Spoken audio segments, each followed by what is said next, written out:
She sat helpless in the cafeteria, her broken wheelchair in pieces around her, classmates laughing, phones recording. Then the cafeteria doors swung open. A man in a Marine uniform stood there, tall, scarred, and furious. No one breathed, no one moved. And in that moment, everything changed. Sophia James was used to being stared at. Born with muscular dystrophy, she had spent most of her life navigating the world from the seat of a wheelchair. At 16, she had learned how to be invisible, how to avoid eye contact in hallways, how to shrink herself in class discussions, and how to pretend like the whispers didn't hurt. She didn't want pity. She just wanted to be normal.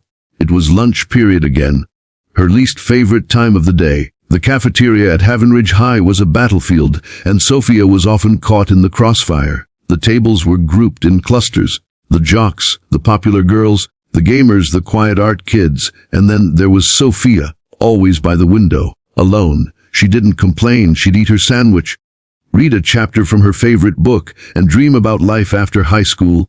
Maybe she'd become a writer, or a teacher, or even a motivational speaker like the ones who used to visit her elementary school. Her brother, Caleb, always told her she was born to lead, and she believed him, because Caleb never lied. But Caleb wasn't home anymore. He was deployed overseas, a proud Marine. He sent her letters when he could, and she kept them all in a little wooden box. He was the only one who truly saw her, not the wheelchair. This particular Tuesday started like every other, quiet, ordinary, and painfully dull. Sophia rolled into the cafeteria, tray in hand, scanning for a safe corner. But something felt off. There were eyes on her, more than usual. Then she saw them. Logan Price and his crew. 3 football players with too much muscle and too little heart. They were leaning against the vending machine, watching her like vultures circling prey. Sophia lowered her gaze and tried to roll past, but Logan stepped in front of her. "Hey, speed racer, lose your pit crew," he sneered, nudging her tray with his elbow. Her sandwich tumbled onto the floor. Sophia didn't speak. She never did. She just bent slightly to try to retrieve it, but Logan kicked it further away. "What? You can't chase it? Seaman, put some turbo in that chair." His friends howled with laughter.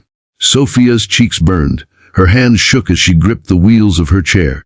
"Please," she whispered. "Let me go." Logan's smile dropped for a second, and then, with a sudden motion, he grabbed the armrest of her wheelchair and yanked. CRSK. The left side of the chair snapped, then the right. Metal twisted and plastic shattered as the boys flipped it over with her still in it. Her body hit the cold cafeteria floor, limbs flailing, helpless. A gasp went through the room, phones came out. Some students laughed, others just froze, and Sophia, she didn't cry. She just lay there, eyes staring at the ceiling, completely silent. It wasn't the fall that hurt. It was the humiliation. The principal wasn't around. The lunch lady screamed for help, but no teacher was close enough. Sophia heard the mocking voices, the jokes, the laughter, but none of them heard the heavy boots storming down the hallway. None of them saw the shadow at the cafeteria doors. Until they burst open, the room fell into stunned silence. Standing in the doorway, dust on his boots, dressed in his decorated uniform, was Caleb James, Sophia's older brother. His square jaw clenched, his eyes, hard and stormy, scanned the chaos, and then he saw her, on the floor, surrounded by scattered pieces of her wheelchair, her books dumped, her tray smashed, and Logan Price standing right there, still smirking. Caleb didn't yell, he didn't curse. He marched across the cafeteria, each step echoing like thunder. Students parted like waves, no one daring to stop him. He kneeled beside Sophia. "Hey, kiddo," he said gently, brushing hair from her eyes. "You okay?" Sophia's lip quivered. "They broke it," she whispered. "I didn't do anything." Caleb swallowed hard. The muscles in his jaw flexed. Then he stood, turned, and faced Logan. "You think she's weak?" Caleb asked, voice like steel. Logan, now slightly paler, tried to laugh. "Who even are you, man? Her bodyguard?" "No," Caleb said, stepping closer. "Her brother, and a United States Marine." Logan tried to back away, but Caleb didn't touch him. He didn't need to. "Men like you," Caleb said calmly, "think power means hurting those who can't fight back. But I've seen real courage in the middle of combat. And I'll tell you something, Logan." He pointed at Sophia. "She's tougher than you'll ever be." Teachers had now entered the room. Students were still filming. The principal rushed in, gasping at the scene. Caleb didn't raise his voice. He didn't need to. His presence alone said everything. The aftermath was swift. Logan and his friends were suspended indefinitely. Their scholarships revoked, charges pressed, parents called. But more than that, something had changed in the school. Sophia became more than the girl in the chair. She became the girl with the Marine brother.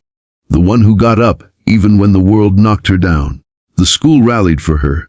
Donations poured in for a new customized wheelchair, but Sophia didn't want charity. Instead, she used it to start a school fund for other kids with disabilities. And when she stood on stage at the school assembly a few weeks later, microphone trembling in her hands, her words silenced the auditorium. "I don't need to walk to stand tall," she said, "because my strength has never been in my legs. It's in my heart. And thanks to my brother, and the few people here who do see me, I know I'm not alone anymore." The students rose to their feet, not out of pity but out of respect, and in the front row Caleb smiled, not just proud but inspired. He had fought many battles in war, but Sophia, she had fought one at home, and she won. Sometimes the strongest people are the ones we overlook, but strength isn't in muscles or uniforms or loud voices. It's in standing up when life pushes you down.